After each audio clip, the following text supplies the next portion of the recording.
instrument à présenter, c'est de l'alto. On adore cet instrument.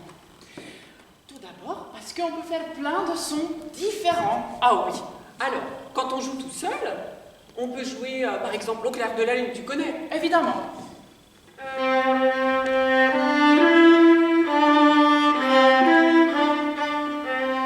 Mais on peut jouer plus aigu. Allons-y.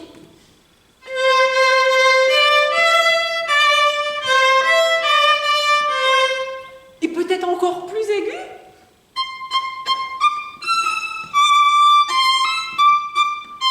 On dirait un petit oiseau. Alors moi, je peux faire l'ours.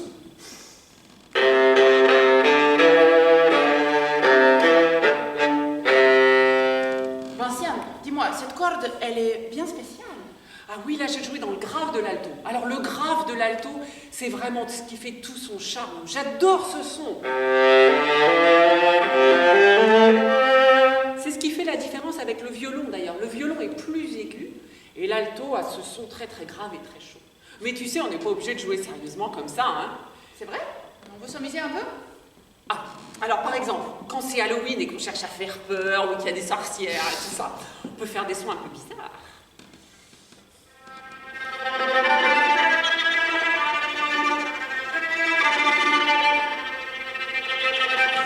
Oh, j'ai eu un coup de peur.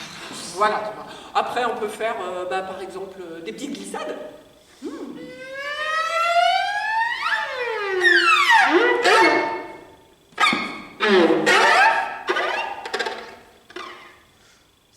Voilà, on peut faire plein de trucs.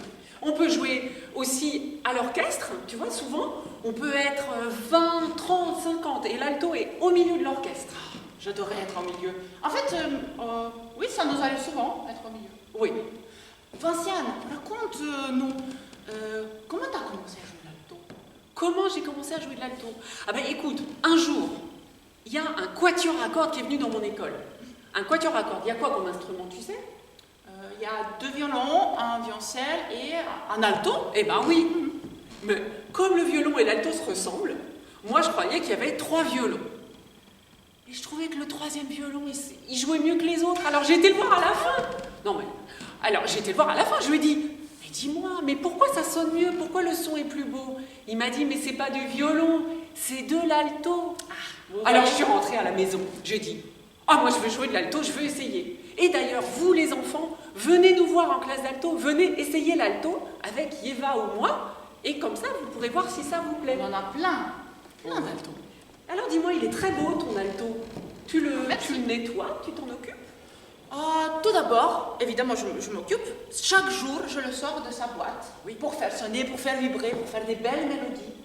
Et de temps en temps, assez marrant, je prends du riz sec, évidemment, je mets dans ces 2 belles trous et je secoue un peu comme ça, je sors le riz pendant voilà, un petit moment et ça fait comme neuf, vraiment, ça nettoie toutes les poussières à l'intérieur. D'accord, mais c'est pas les enfants qui font ça, hein? Non, c'est... Non, les élèves font pas ça en général.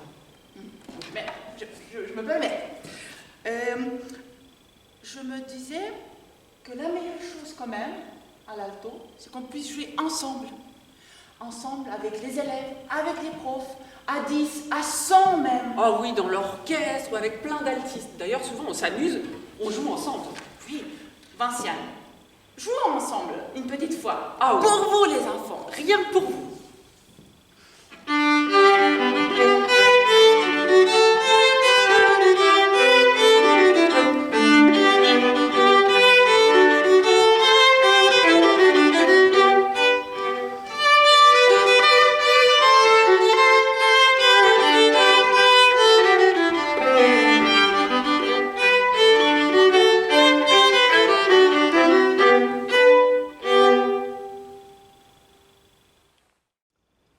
Bonjour, ici Thierry Barbet, professeur de contrebasse au CRR de Saint-Maur.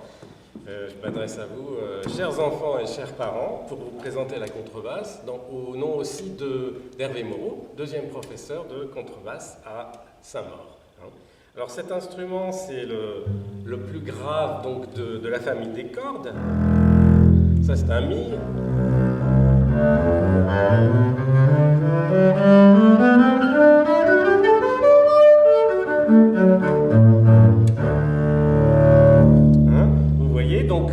solo à l'orchestre, des petites choses comme ça.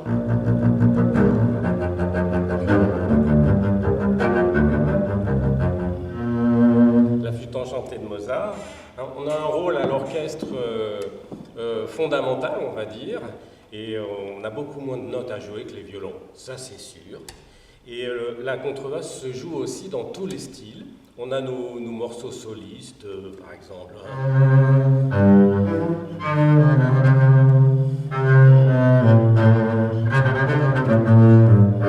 Des petits concertos classiques, vous voyez, comme celui-là d'un compositeur qui s'appelle Jean-Baptiste Van Hal. On a des choses, par exemple,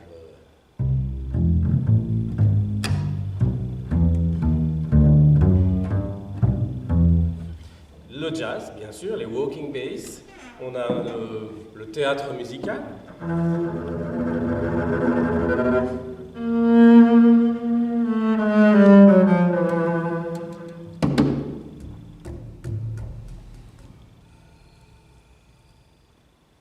Le geste musical, la musique plus contemporaine, basée sur le bruit, le théâtre. Hein.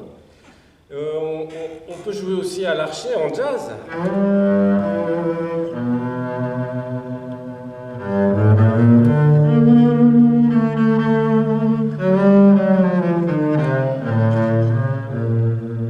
C'est Misty. On peut jouer un petit peu de tout à la contrebasse. Le principe de la contrebasse, c'est qu'on est ouvert à toutes les musiques. Vous voyez, Bach.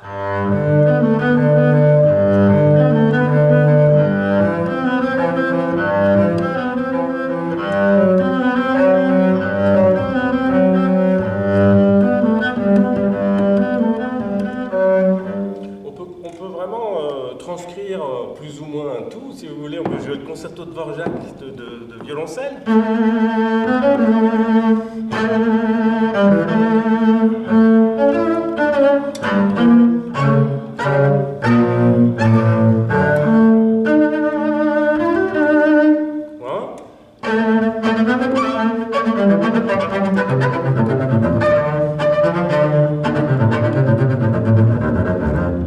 Comme ça, on peut s'amuser un petit peu à faire des tas de choses comme ça. Alors je vais vous présenter évidemment les 4 autres tailles de la contrebasse. Là je viens de jouer sur la version adulte, mais vous voyez, on peut très bien commencer avec le 16e. Au clair de la lune, ça donne quoi?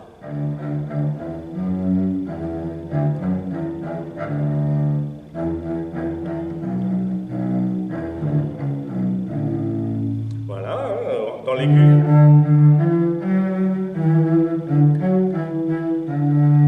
Là, c'est vraiment pour les tout petits.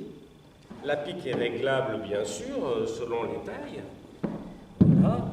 On évolue avec le 8e de contrebasse, un petit peu plus âgé. Ici, vous voyez, c'est déjà plus grand. Voilà. Ici, on a le quart de contrebasse, tout simplement. Moi, je joue toujours assis, mais ça peut se jouer debout aussi. Et on a enfin la demi-contrebasse. Voilà, tout simplement, selon... À chaque fois, on fait 2-3 ans pour chacune d'entre elles, si on commence à l'âge de 6 ans, par exemple.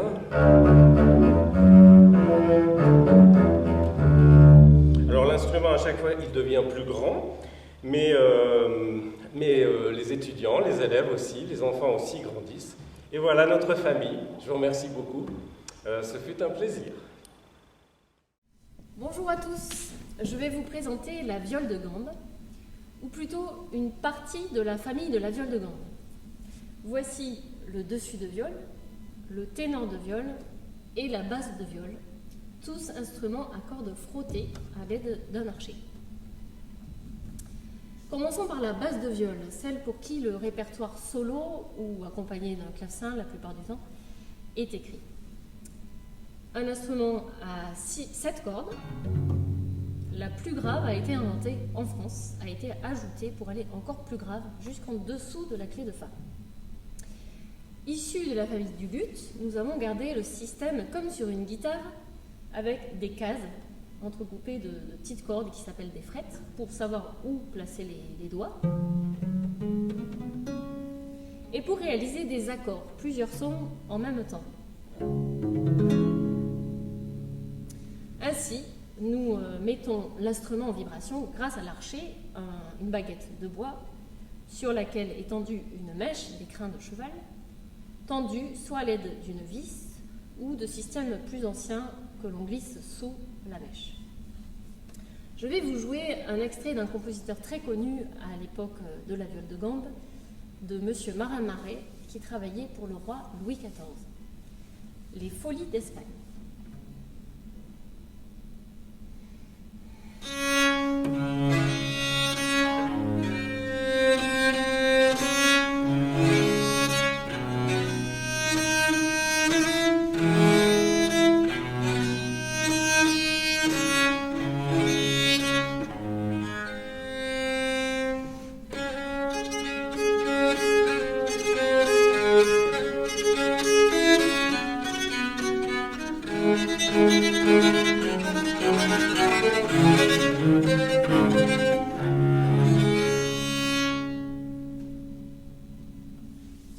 Voilà pour la plus grave.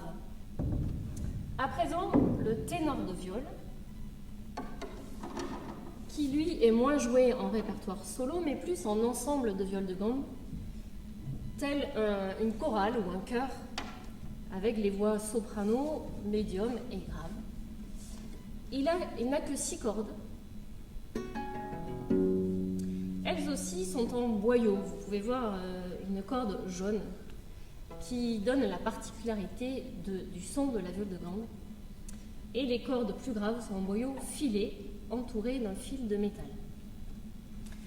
Cette viole de gambe fait partie des tailles d'instruments par laquelle on peut commencer, comme vous, jeunes musiciens, le ténor de viole ou le dessus de viole que vous allez entendre. Je vous joue donc un extrait de musique anglaise du XVIIe siècle et vous allez entendre plusieurs façons de jouer l'instrument.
Et pour finir, la plus aiguë, le dessus de viole. Celui qui est au-dessus des autres dans la hauteur des sons. Vous voyez, la caisse est plus petite, donc le son est plus aigu. Et vous avez peut-être deviné pourquoi on appelle cet instrument viole de gambe. En effet, le plus petit instrument, je le pose aussi sur les jambes. C'était un terme italien, viola da gamba, et les gambas, ce sont les jambes ou les gambettes en français. À présent, je remonte encore le temps et je vais vous jouer la musique médiévale, une pièce qui s'appelle Saltarello, de sauter. Et je vais commencer par un bourdon, deux sons répétés que vous pourrez chanter pour m'accompagner si vous le souhaitez.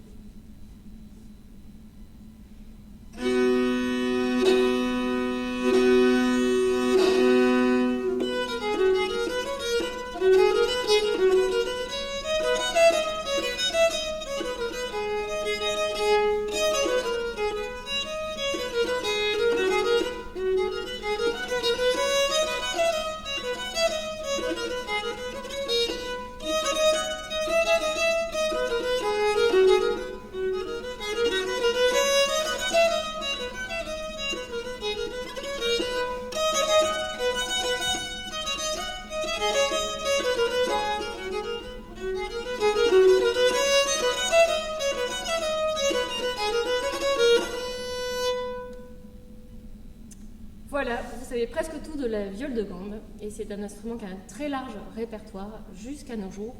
Seulement le 19e siècle l'a un petit peu oublié, mais des compositeurs composent de la musique de nos jours pour cet instrument aussi. Merci.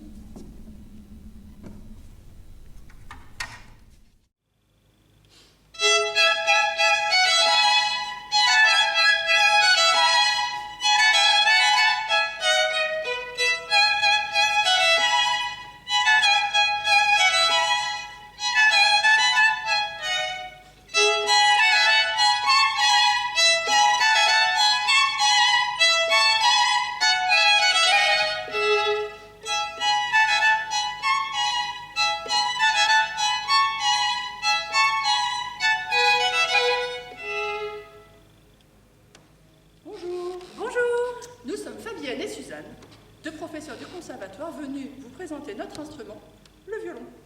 Le violon, cet instrument magnifique qui fait partie de la famille des cordes frottées, comme l'alto, le violoncelle ou encore la contrebasse. Pourquoi cette famille s'appelle-t-elle les cordes frottées? Tout d'abord, nous avons 4 cordes. Et nous venons tout simplement les frotter avec cette baguette que nous appelons un archet. L'archet est composé principalement de 2 parties, la baguette en bois, et cette partie blanche que nous appelons la mèche. Qu'est-ce que la mèche? Ce sont les crins du cheval. Et ce crin du cheval vient frotter la corde. Revenons maintenant au violon. Nous avons donc 4 cordes. Mi, La, Ré et la plus grave, le Sol. Bien sûr, nous pouvons jouer toutes les autres notes. Pour créer ces notes, Fabienne vient poser les doigts de la main gauche sur les cordes. À chaque fois qu'on le pose un doigt supplémentaire, le son monte.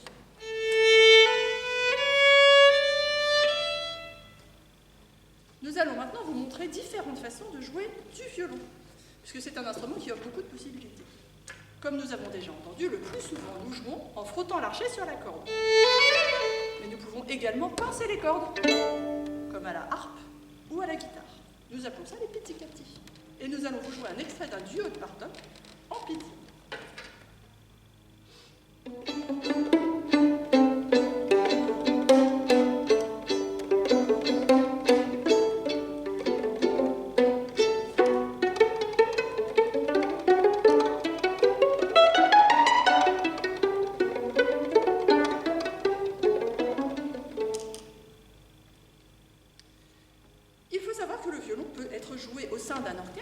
Également en petits groupes à 2, 3 ou 4 avec d'autres instruments, voire seul.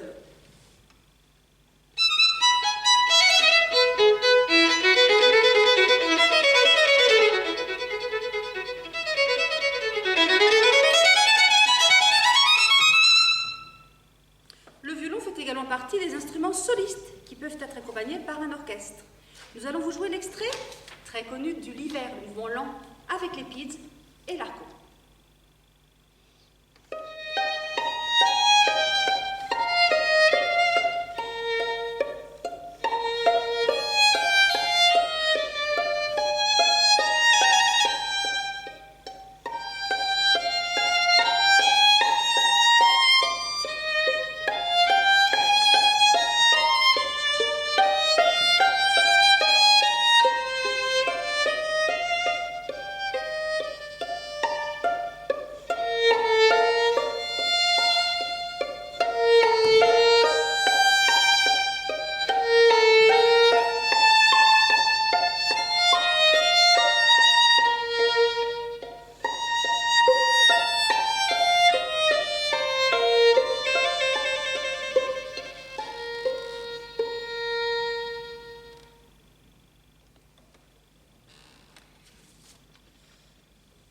Il y a bien évidemment des modes de jeu que les compositeurs ont utilisés.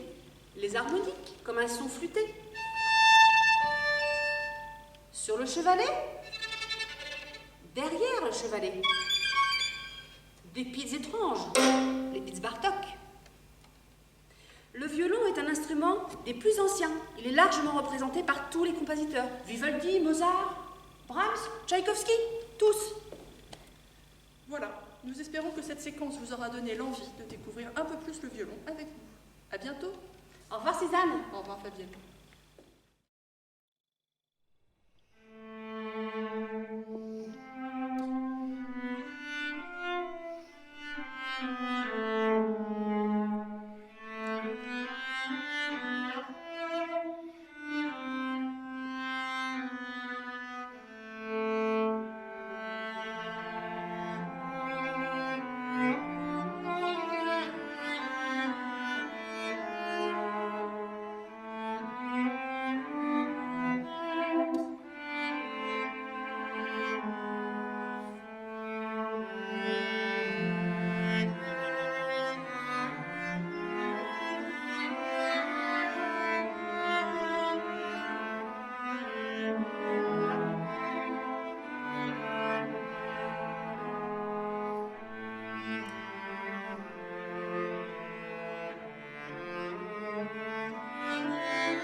voici Virginie Constant Mathieu Lejeune. et Christophe Houdin. Et Virginie va vous présenter le violoncelle. Le violoncelle, cet instrument magnifique qui est né en Italie au milieu du XVIe siècle. Le violoncelle a une tessiture très large, il peut sonner très grave et aussi très aigu. Une autre des caractéristiques quand même qu'on peut dire de violoncelle, c'est qu'il a une sonorité extraordinaire, qui est vraiment chaleureuse. Voilà, on dit qu'elle est proche de la voix humaine. Et Mathieu, tu vas nous parler de la résonance du violoncelle? Juste après avoir joué un petit canon. Ah, c'est vrai, le petit canon, c'est parti. Un petit canon, c'est tous ensemble, mais pas en même temps. C'est ça.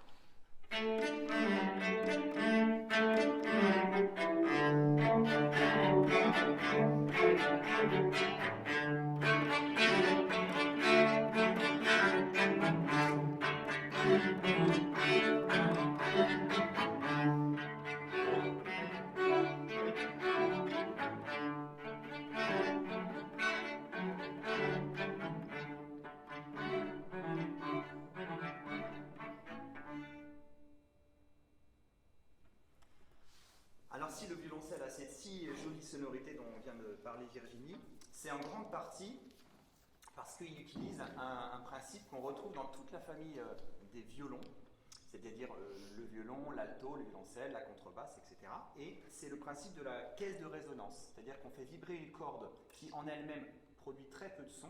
Hein, si je jouais juste la corde sans l'instrument, ça ferait à peu près ce son-là. Et grâce à ce principe de résonance de tout l'instrument, de tout le bois de l'instrument, on obtient un son beaucoup plus sombre et beaucoup plus généreux. Christophe, d'ailleurs, vous... C'est un peu le principe de la boîte à camembert où il n'y a rien dedans. Il n'y a que de l'air. Et quand j'utilise une petite boîte à musique, je ne sais pas si on entend, un tout petit peu, quand je le pose sur le chevalet ou sur la caisse de résonance, ah voilà, ça résonne. Ça n'a rien à voir. Et sans électronique. Voilà. Et alors c'est aussi un petit violoncelle. C'est ça l'avantage, c'est qu'il y a plusieurs tailles pour tous les âges, toutes les tailles des enfants. Voilà, donc du tout petit au plus grand qu'on a là. Je vais vous parler moi un petit peu des modes de jeu. Les modes de jeu, donc on a un archet avec du crin de cheval qui permet de frotter la corde.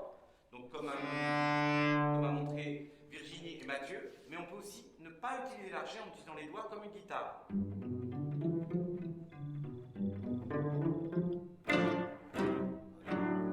Voilà, ça c'est un peu d'autres principes pour jouer du violoncelle. Une chose qui est très importante, c'est que le violoncelle, en fait, on fait les notes avec les doigts de la main gauche pour différentes notes, mais on peut aussi faire des notes glissées. Donc ça permet de faire toute l'étendue du violoncelle avec un son continu. L'autre chose, c'est qu'on utilise le vibrato. Le vibrato, c'est pour imiter la voix humaine, comme dans l'opéra, les chanteurs d'opéra. Et si je vibre pas, on entend une musique un petit peu plus froide. Voilà. On vous fait une petite surprise.